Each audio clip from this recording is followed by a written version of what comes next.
अस्सलाम वालेकुम dear student of class 7, my self Mohammad Javed Khan. बच्चों, अपने पिछले वीडियो में मैंने आपको आपकी जो बुक है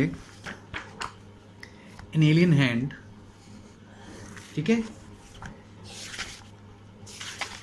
उसका ये वाला chapter the cop and the anthem, ये मैंने आपको पढ़ाया था। इसका कुछ हिस्सा अभी बाकी रह गया है, वो भी मैं आपको इस वीडियो में पढ़ा देता हूँ। ठीक है बच्चों,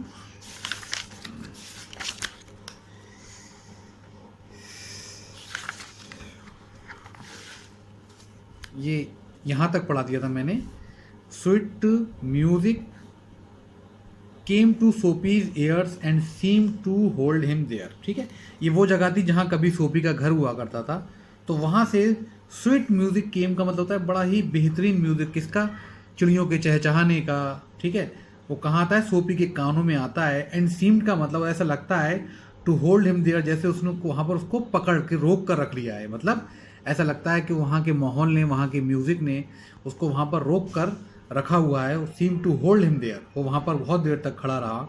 ठीक है, उसके आगे हम पढ़ते हैं यहाँ पर द मून वॉज अबव, चांद आसमान पर, ठीक है, चमक रहा था। पीसफुल एंड ब्राइट, कैसा था? बहुत शांत और बहुत ही चमकीला था। There were few people passing, कुछ लोग वहाँ आसपास गुजर रहे थे सड़कों पे। ही कुड हेयर, वो सुन सकता था। बर्ड्स का मतलब चिड़ियों को। हाई अबव हिम का मतलब अपने ऊपर चहचहाते हुए, उड़ते हुए। And the music that came, और वो संगीत दैट केम का मतलब जो आ रहा था फ्रॉम द रूम, उस कमरे से, जिस कमरे में वो कभी रहा करता था बचपन में, उस घर में, उस कमरे से जो आ रहा था। हेल्ड सोपी देयर, हेल्ड का मतलब होता है पकड़ के या रोक कर रखा हुआ था सोपी को। देयर का मतलब वहाँ पर, और उस म्यूजिक ने ऐसा लग रहा था जैसे जो उस कमरे से आ रहा था सोपी को वहाँ पर पकड़ कर या रोक कर खड़े कर लिया है। He was standing there. That music that was coming out of that window of that room in which the Soapy used to live in his childhood seemed to hold him there. ऐसा लगता था जैसे उस संगीत ने जो उस कमरे से आ रहा था जहाँ कभी सोपी रहा करता था कमरे में, उसने उसको हेल्ड का मतलब, होल्ड की सेकंड फॉर्म होती है, हेल्ड का मतलब होता है जैसे पकड़ कर रखा हुआ है। ग्रिप्ड हिम, सोपी को वहाँ पर पकड़ कर रोक रखा है। For he had known it well long ago, for का मतलब बिकॉज, क्योंकि ही हैड नोन इट, क्योंकि वो जानता था उस जगह को। वेल का मतलब बहुत अच्छी तरीके से। लॉन्ग अगो का मतलब बहुत पहले से, बहुत लॉन्ग अगो का मतलब बहुत पहले से, क्योंकि वो इन दोज डेज, जब वो बचपन में वहाँ रहा करता था, उन दिनों में his life contained such things, उसकी ज़िंदगी में, कंटेन्ड का मतलब हैड, उसकी ज़िंदगी में क्या क्या था? सच थिंग्स का मतलब ये चीज़ें थी। एज मदर्स, जैसे माँ। फ्लावर्स, जैसे कि मदर्स का मतलब होता है मदर एंड फादर, उसकी फैमिली थी उन दिनों में उसके पास। फ्लावर्स का मतलब होता है, और उसके घर के आसपास बहुत सारे फूल हुआ करते थे। एंड हाई होप्स का मतलब, और उसकी इच्छाएं भी बहुत ऊंची थी कि बड़े होकर मैं ये बनूंगा एंड वो बनूंगा। फ्रेंड्स थे उसके साथ, क्लीन थॉट्स थे, उसके विचार बिल्कुल साफ थे। वो क्रिमिनल माइंड का नहीं था, वो गुनहगार नहीं था उस ज़माने में। अब तो वो क्रिमिनल बन चुका है बाय नेचर, चोरियाँ भी कर लेता है। उसके थॉट्स कैसे थे, उसके विचार कैसे थे? उसके ख्यालात बिल्कुल साफ़ सुथरे जैसे बच्चों के होते हैं वैसे थे। एंड क्लीन क्लोथ्स, और साफ़ कपड़े पहनता था वो, आज की तरह नहीं जैसे वो आज गंदे कपड़े पहनता है। उसके माँ बाप थे, उसका घर था, उसके दोस्त थे, उम्मीदें थी उसको, और उसके दोस्त हुआ करते थे, और उसकी कपड़े, उसके विचार सब बहुत साफ़ सुथरे हुआ करते थे।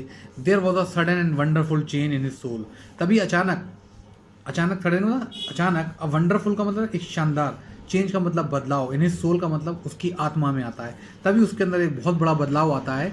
मतलब somehow he has decided to change his ways, मतलब उसने अब फैसला कर लिया कि अब वो बुरे काम नहीं करेगा। अब वो जेल जाने की तरकीब ढूंढ रहा था, लेकिन अब उसको लगा कि सब चीज़ें बेकार हैं, अब मैं मेहनत करूँगा, मेहनत करके अपना घर बनाऊँगा, और मैं जेल जाने की तरकीबें नहीं सोचूंगा। ठीक है, अचानक उसकी सोल में एक बदलाव आया। He saw with sick fear how he had fallen, he saw का मतलब उसे लगा, विद सिक फियर का मतलब डर, हाउ ही हैड फॉलन, कि वो कितना नीचे गिर चुका है। अब उसको एहसास होता है। Now suddenly he realise that how, मतलब हाउ ही हैड फॉलन, ठीक है, कि वो कितना नीचे गिर चुका है, वो कितना क्रिमिनल माइंडेड हो चुका है। ठीक है, he saw his worthless days, वो अपने उन वर्थलेस का मतलब होता है बेकार दिनों को याद करता है, जो उसने बेईमानी में लोगों को चीट करके या लोगों को धोखा देकर या चोरियाँ करके गुजारा था। अब उसे उस टाइम का ख्याल आता है कि उसने अपने वो दिन कितनी बेकार और फिजूल के कामों में गुजारे। He saw his worthless days, अपने उन बुरे दिनों के बारे में याद करता है। एंड हिज रॉन्ग्स डिज़ायर्स का मतलब उसकी गलत इच्छाएं और जो उसकी गलत तमन्नाएं थी कि लोगों का माल चुरा के मैं पैसे वाला बन जाऊं, ठीक है, या खाना खा लूँ लोगों का पैसे चुरा के, कपड़े खरीद लूँ, वो उन सब चीज़ों को उसको बहुत बुरा लगता है। हिज डेड होप्स, और उसकी मरी हुई आशाएं, मतलब एक चोर की क्या आशाएं हो सकती हैं, बस चोरी, और उसे कोई उम्मीद नहीं थी कि मैं बड़ा आदमी बनूंगा, अच्छा आदमी बनूंगा, नेक आदमी बनूंगा, ऐसी कुछ भी नहीं, उसकी दिल में कोई भी ऐसी तमन्नाएं नहीं थी। Is all hopes were dead, उसकी सारी तमन्नाएं मर चुकी थी, अब वो उनके बारे में सोच रहा है। And the lost power of his mind, और किसके बारे में सोचता है, वो जो उसके दिमाग की शक्ति खो चुकी थी, मतलब हर वक्त उसको बुरे कामों की तरफ खींचती रहती थी और उसको अच्छा काम और नेक काम, मेहनत से भरा हुआ काम नहीं करने देती थी। अब उन सारी चीज़ों के बारे में मतलब he gave a very serious thought all these thing that he had done in the past. अब वो उन सारी चीज़ों के बारे में बड़ा सीरियसली सोचता है जो उसने पास्ट में की थी, ठीक है कि ऑल एंड ऑल्सो, और उसके अलावा क्या सोचता है ना, मोमेंट एक ही पल में हिज हार्ट आंसर्ड, उसका दिल जवाब देता है this change in his soul, ठीक है, और फौरन ही उसके दिल में एक बहुत बड़ा बदलाव आ जाता है। मतलब उसका दिल ये कहता है कि अब तुम्हें बदल जाना चाहिए, now this is the high time that you change, ठीक है, और you brought a change in your self, तुम एक बदलाव लेकर आओ अपने अंदर, ये बहुत ज़रूरी वक्त है, ये बहुत लेट हो चुका है, it is a time to change yourself है, इट इज़ द टाइम, ठीक है, to change yourself from a bad man into a good man, कि तुम अपने आप को एक अच्छे इंसान की शक्ल में बदल लो बुरे आदमी से। He would fight to change his life, अब उसने फैसला कर लिया, now he firmly decided he would fight to change his life, कि वो लड़ेगा अपनी ज़िंदगी को बदलने के लिए, अपने आप से लड़ेगा, अपने अंदर बैठे हुए बुरे आदमी से लड़ेगा। He would pull himself up, ठीक है, वो अपने आप, ही वुड पुल हिमसेल्फ मतलब he will gather all his courage, वो अपनी सारी हिम्मत और ताकत को इकट्ठा करेगा। पुल हिमसेल्फ अप का मतलब होता है अपनी सारी ताकत और अपनी सारी कुव्वत को, अपने दृढ़ विश्वास को इकट्ठा करेगा।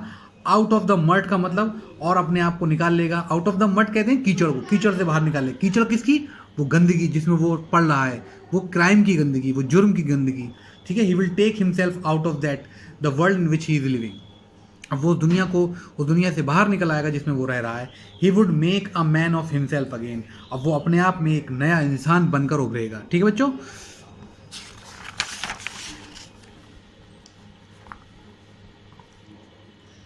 देयर वाज अ टाइम, एक समय था, ही वॉज यंग इनफ, वो काफ़ी जवान था। He would find his old purpose in his life, अब उसे अपनी ज़िंदगी का पुराना मकसद मिल गया। एंड फॉलो इट, अब वो उसका पीछा करेगा, यानी कि अपने मकसद के पीछे पीछे जाएगा, मतलब वो एक अच्छा इंसान बनेगा, कामयाब इंसान बनेगा। The sweet music had change him, वो जो स्वीट म्यूजिक कमरे से आ रहा था, उस स्वीट म्यूजिक ने उसको बदल दिया, उसके ख्यालात को बदल दिया। Tomorrow he would find work, अब वो क्या फैसला करता है कि अगले दिन वो काम ढूंढेगा, ठीक है।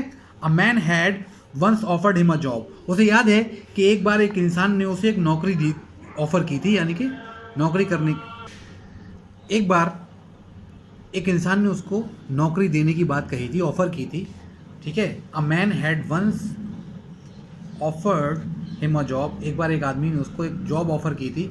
He would find that man tomorrow, वो उस आदमी को, फाइंड का मतलब ढूंढेगा, उस आदमी को ढूंढेगा कल जिसने उसको जॉब ऑफर की थी, और वो नौकरी कर लेगा।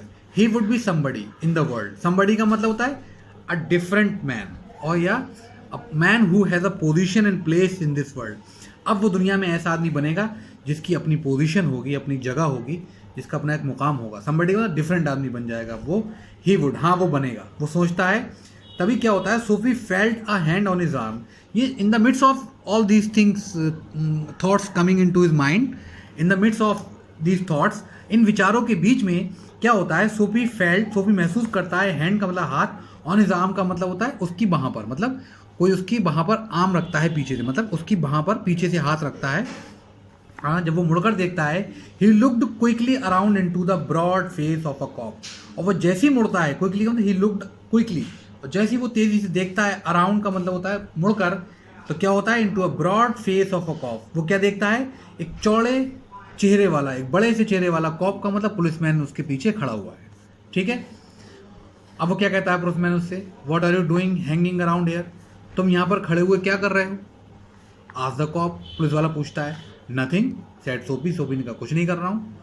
You think I believe that, तुम्हें लगता है कि मैं तुम्हारी बात